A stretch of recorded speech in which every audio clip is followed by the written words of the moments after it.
फ्लिपकार्ट पे एक नया स्मार्टफोन ब्रांड दिख रहा है जिसका नाम है AI प्लस। नाम सुनकर ऐसा लगता है जैसे कोई AI कंपनी हो, लेकिन असली सवाल ये है कि ये ब्रांड है कौन, इंडियन है, चाइनीज है या सिर्फ एक मार्केटिंग का गेम है। और सबसे इंटरेस्टिंग बात यह है कि इस ब्रांड के पीछे नाम जुड़ा है माधव सेठ का। हाँ, ये वही बंदा है जिसका बहुत बड़ा हाथ था रियलमी को इंडिया में पॉपुलर करने के पीछे।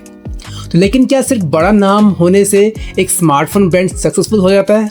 क्या AI प्लस जेन्युइनली कुछ नया कर रहा है, या फिर ये भी एक मार्केट में आया हुआ एक नया रीब्रांड स्मार्टफोन है जिसपे खाली ठप्पा लगा के बेच दिया जाएगा इंडियन कंज्यूमर्स को? तो आज हम बात करने वाले हैं AI प्लस स्मार्टफोन के बारे में। पूरा सच समझेंगे, पॉजिटिव साइड्स क्या है, कंसर्न्स क्या है और कौन सी चीजें हैं जो एड्स में आपको नहीं दिखाई जाती और पर आपको पता होनी चाहिए। तो दोस्तों क्या हालचाल, मेरा नाम है राज और आप देख रहे हैं यंत्र बाइट्स। तो एक्चुअली में AI प्लस है क्या? तो सबसे बड़ा कंफ्यूजन क्लियर कर देते हैं। AI प्लस कोई कंपनी का नाम नहीं है, ये एक स्मार्टफोन ब्रांड है। इसके पीछे जो एक्चुअल कंपनी है उसका नाम है नेक्स्ट क्वांटम शिफ्ट टेक्नोलॉजीज। ये एक इंडियन डीप टेक कंपनी है और इसको लीड कर रहे हैं माधव सेठ। और अगर आप इंडियन स्मार्टफोन मार्केट को थोड़ा भी फॉलो करते हैं तो माधव सेठ का नाम आपने जरूर सुना होगा, डेफिनेटली सुना होगा। ये पहले रियलमी इंडिया के CEO थे और काफी लोग मानते हैं कि रियलमी के रैपिड ग्रोथ के पीछे इनका बहुत बड़ा हाथ था। तो नेचुरली जब उन्होंने खुद का अपना स्मार्टफोन ब्रांड स्टार्ट किया तो इंडस्ट्री में अटेंशन मिलना तो ऑब्वियस था। लेकिन यहाँ पे एक इंपॉर्टेंट बात समझने की ये है कि एक सक्सेसफुल एग्जीक्यूटिव होना और एक सक्सेसफुल स्मार्टफोन ब्रांड बनाना दोनों अलग चीजें हैं। इंडिया का स्मार्टफोन मार्केट ऑलरेडी बहुत कॉम्पिटिटिव है। खाली स्मार्टफोन मार्केट नहीं, इवन यूट्यूब पे भी आपको भर भर के लोग मिल जाएंगे तो स्मार्टफोन आपको बेचना चाहेंगे या वो आपको स्मार्टफोन के बारे में बताना चाहेंगे। तो ये तो क्लियर है कि आज के टाइम पे 2026 में इस मार्केट में सर्वाइव करना ईजी तो नहीं होने वाला एक नए ब्रांड के लिए। तो AI प्लस की स्ट्रेटजी है क्या? कैसे वो इंडियन मार्केट को कैप्चर करना चाहता है, कैसे वो अपने स्मार्टफोन्स को अपने इंडियन कस्टमर्स को बेचना चाहता है? तो जहां तक मैंने रिसर्च किया है, AI प्लस का पूरा फोकस सिर्फ चिप स्मार्टफोन बनाना नहीं लगता। अभी के लिए ये ब्रांड अपने आप को प्राइवेसी फोकस और इंडियन फर्स्ट इकोसिस्टम के रूप में प्रेजेंट कर रहा है। कंपनी का क्लेम है कि ये अपने फोन्स इंडिया में मैन्युफैक्चर कर रहे हैं, जो कि हो रहा है नोएडा में। डेटा इंडिया में स्टोर होगा और सॉफ्टवेयर एक्सपीरियंस भी मिलेगा वो इंडियन फोकस्ड, यानी कि इंडियन कंज्यूमर्स को नजर में रख के बनाया जाएगा। इसलिए इनका खुद का ऑपरेटिंग सिस्टम है जिसका नाम है नेक्स्ट क्वांटम OS। अब खुद का OS बनाने का मतलब ये नहीं है कि आप ये कहो कि ये इंडिया का अपना OS है। ऑनेस्टली स्पीकिंग, इंडिया में ऐसी पोजीशनिंग करना काफ़ी रेयर है। अभी तक हमारे पास खुद का ऐसा कोई सॉफ्टवेयर नहीं है जिसे हम कह सकते हैं ये हमारा खुद का मोबाइल ऑपरेटिंग सिस्टम है। क्योंकि यूजली मार्केट में दो ही तरह के OS जो मोबाइल OS है वो पॉपुलर है। एक तो हमारा आईफोन का iOS हो गया और दूसरा एंड्रॉयड हो गया जो कि गूगल का है। तो जितने भी स्मार्टफोन अभी मार्केट में है एप्पल को छोड़ के, तो उन सबका जो बेस OS वो एंड्रॉयड ही है, बस उसमें कस्टमाइजेशन की लेयर होती है जिससे वो अपनी एक ब्रांडिंग अपने कस्टमर या अपने कंज्यूमर्स को प्रोवाइड करा सके। लेकिन यहाँ पे जहाँ यूजली जो स्मार्टफोन ब्रांड्स होते हैं वो हार्डवेयर और कैमरे पे अपनी मार्केटिंग करते हैं, लेकिन AI प्लस प्राइवेसी और डेटा सिक्योरिटी को लेके अपना मेन सेलिंग पॉइंट बना रहा है। और ये स्ट्रेटजी इंटरेस्टिंग जरूर है क्योंकि आजकल लोग डेटा प्राइवेसी को लेकर पहले से ज़्यादा अवेयर हो रहे हैं। ऐप्स क्या कलेक्ट करता है, डेटा कहाँ जा रहा है, लोग क्वेश्चन पूछते हैं। तो एक इंडियन ब्रांड अगर जेन्युइनली ट्रांसपेरेंसी और प्राइवेसी को फोकस करता है तो उसके लिए डेफिनेटली एक ऑडियंस एग्जिस्ट करती है। लेकिन सिर्फ क्लेम्स और मार्केटिंग लाइन्स काफ़ी नहीं होती हैं। यूजर्स को लॉन्ग टर्म प्रूफ भी चाहिए होता है कि रियलिटी में उनका डेटा कहाँ जा रहा है, कहाँ सेफ हो रहा है और उनको रियली में वो प्राइवेसी मिल रही है कि नहीं मिल रही। ये सब एक तरह से कंपनी को एस्टैब्लिश करना पड़ेगा, तभी वो लोगों का एक ट्रस्ट जीत पाएंगे। मैंने खुद AI प्लस का Nova 2 यूज किया है और सॉफ्टवेयर एक्सपीरियंस इतना बुरा भी नहीं था। बट ऐसे कंपनी एक क्लेम है कि मुझे एक वहाँ पे डैशबोर्ड मिलता है, प्राइवेसी डैशबोर्ड, जहाँ मैं देख सकता हूँ कि कौन सा ऐप क्या एक्सेस कर रहा है, क्या नहीं एक्सेस कर रहा है, कौन सी परमिशन ले रहा है। बट पर्सनली वो ज़्यादा यूज़फुल नहीं था मेरे लिए। अगर आप उस पर कहोगे तो मैं उस पर डिटेल रिव्यू लेके आऊँगा स्मार्टफोन का कि मेरा क्या एक्सपीरियंस है उस पर। फिलहाल यहाँ पे बात करते हैं खाली कंपनी के बारे में। तो AI प्लस ने जो बजट सेगमेंट में शुरुआत की थी प्लस और Nova 5G जैसे स्मार्टफोन से जो लॉन्च किए थे काफ़ी अफोर्डेबल प्राइसिंग में, 5,000 से लेके 10,000 के बीच में, काफ़ी ऑनलाइन अटेंशन ग्रैब की, काफ़ी इन्फ्लुएंसर्स को अप्रोच किए इन्होंने जिससे कि उनकी मार्केटिंग अच्छी हो। लोगों ने सही में काफ़ी पॉजिटिव रिव्यूज़ भी दिए थे जब वो लॉन्च हुए थे स्मार्टफोन्स। वो एक अपना पॉइंट ऑफ व्यू है कि वो अच्छा था कि नहीं अच्छा था।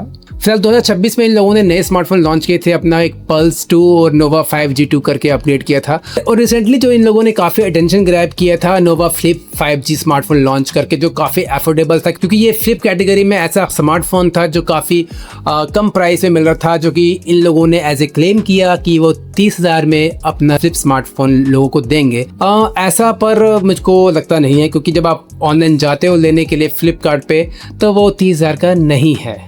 क्योंकि अगर आप नए ब्रांड हो तो आपको मार्केटिंग के लिए एक नॉइज और बज़ क्रिएट करना पड़ता है, और यहाँ पे AI प्लस ने स्मार्टली ये किया है। तो अभी तक हमने सिर्फ AI प्लस के बारे में थोड़ी अच्छी अच्छी बातें की हैं, अब बात करते हैं थोड़ी सी हट कर। अब तक सब पॉजिटिव लग रहा था, इंडियन ब्रांड है, experience founder, privacy angle, affordable devices, लेकिन अब आते हैं क्वेश्चंस में जो ऑनेस्टली डिस्कस करना बहुत जरूरी है। सबसे पहला क्वेश्चन, क्या AI plus truly innovative hardware बना रहा है या फिर इंडस्ट्री के कॉमन ODM मॉडल को यूज कर रहा है, यानी कि आपने चाइना के स्मार्टफोन उठाया, उसको लेबल लगाया और इंडियन मार्केट में चेप दिया। अगर आप स्मार्टफोन इंडस्ट्री को क्लोजली फॉलो करते हैं तो आपको पता होगा कि काफी ब्रांड्स खुद से प्योर हार्डवेयर डिजाइन नहीं करते, वो थर्ड पार्टी मैन्युफैक्चरर के रेफरेंस डिजाइन को यूज करते हैं और अपनी ब्रांडिंग को, सॉफ्टवेयर लेयर को ऐड करते हैं।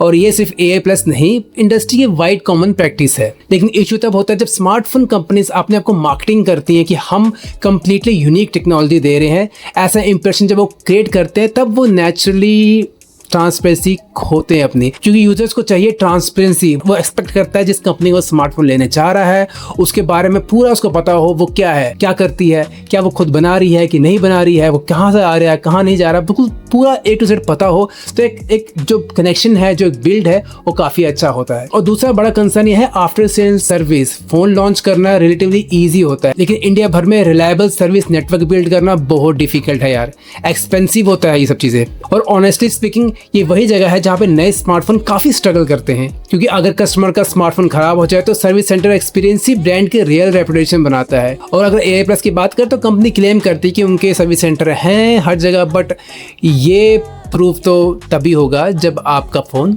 खराब होगा। तीसरा कंसर्न है सॉफ्टवेयर अपडेट्स का। बजट स्मार्टफोन्स पे लॉन्ग टर्म अपडेट्स कंसिस्टेंटली देना ऑलरेडी स्टैब्लिश्ड ब्रांड के लिए भी काफ़ी बड़ा चैलेंज होता है। तो AI प्लस को यहाँ प्रूव करना होगा कि अपडेट्स टाइमली मिलेंगे कि नहीं मिलेंगे, सॉफ्टवेयर जो बग्स होंगे क्विकली फिक्स होंगे कि नहीं होंगे, और सॉफ्टवेयर स्टेबल कितना रहेगा, ये सब अभी आहिस्ता आहिस्ता प्रूव करना पड़ेगा, क्योंकि सिर्फ प्राइवेसी फोकस OS बोल देना इनफ नहीं होता है। रियल वर्ल्ड में यूजर एक्सपीरियंस ज़्यादा इंपॉर्टेंट होता है। और एक और इम्पॉर्टेंट पॉइंट, देखो प्राइवेसी क्लेम करना बहुत आसान होता है, लेकिन यूजर्स को इवेंचुअली ट्रांसपेरेंसी रिपोर्ट, पॉलिसीज और लॉन्ग टर्म ट्रस्ट बिल्ड करना बहुत मुश्किल होता है। ट्रस्ट बिल्ड होता है टाइम के साथ में, और अभी ये स्मार्टफोन नया है मार्केट में और इसको बहुत लंबी जर्नी शुरू करनी है, क्योंकि ऑलरेडी हमने देखा है कि इंडियन स्मार्टफोन मार्केट में लावा, कार्बन ऐसे ब्रांड्स काफ़ी सारे आए जो कहीं ना कहीं अब यहाँ मार्केट में नहीं है। और ऑलरेडी जो इंडियन स्मार्टफोन मार्केट है वो पूरी तरह से कैप्चर्ड है चाइनीज़ ब्रांड से। तो ये जो ट्रस्ट बिल्डिंग रिलेशनशिप है ये टाइम के साथ बिल्ड होगा, और हमें आई थिंक इतना टाइम देना चाहिए AI प्लस स्मार्टफोन को उसको क्रिटिसाइज करने से पहले। तो AI प्लस जिस मार्केट में एंटर कर रहा है वो ऑलरेडी एक्सट्रीमली क्राउडेड है। यहाँ पे Xiaomi है, रियलमी है, पोको है, सैमसंग है, मोटोरोला है, और ये ब्रांड सिर्फ फोन्स नहीं बेच रहे हैं, इन्होंने ईयर्स एंड ईयर्स स्पेंड किए हैं डिस्ट्रीब्यूशन बिल्ड करने में, सॉफ्टवेयर इंप्रूव करने में, सर्विस सेंटर एक्सपैंड करने में और कस्टमर्स ट्रस्ट बनाने में। तो AI प्लस को सिर्फ इंडियन ब्रांड इमोशनल टैग दे देने से उसको सक्सेस नहीं मिल जाएगी। इवेंचुअली यूजर्स कंपेयर करेंगे camera quality, battery life, gaming performance, heating, updates, resale value क्या है, सर्विस क्वालिटी क्या है, और वही एक रियल टेस्ट होता है जहां पे एक स्मार्टफोन कंपनी एक अपनी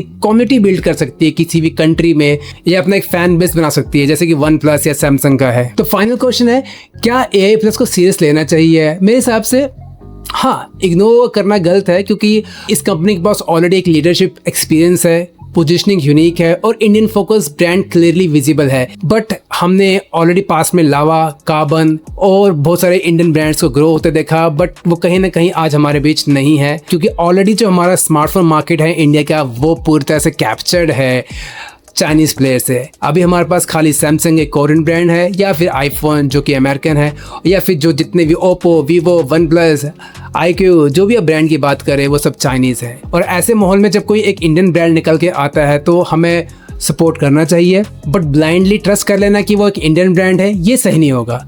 अभी ब्रांड को प्रूव करने के लिए काफ़ी कुछ करना पड़ेगा, हार्डवेयर क्वालिटी को इम्प्रूव करना पड़ेगा, लॉन्ग टर्म सॉफ्टवेयर को इम्प्रूव करना पड़ेगा, सर्विस एक्सपीरियंस और रियल कस्टमर सेटिस्फेक्शन देना पड़ेगा। तो फ्यूचर में अगर AI प्लस जेन्युइनली ट्रांसपेरेंसी और सपोर्ट डिलीवरी करता है तो फ्यूचर में ये एक इंडिया का इंपॉर्टेंट स्मार्टफोन ब्रांड बन सकता है, लेकिन अभी के लिए हाइप से ज़्यादा प्रूफ इंपॉर्टेंट है। तो आप बताओ, क्या आप एक नए इंडियन स्मार्टफोन ब्रांड को ट्राई करोगे या फिर ट्रस्टेड ब्रांड्स के साथ ही जाना चाहोगे?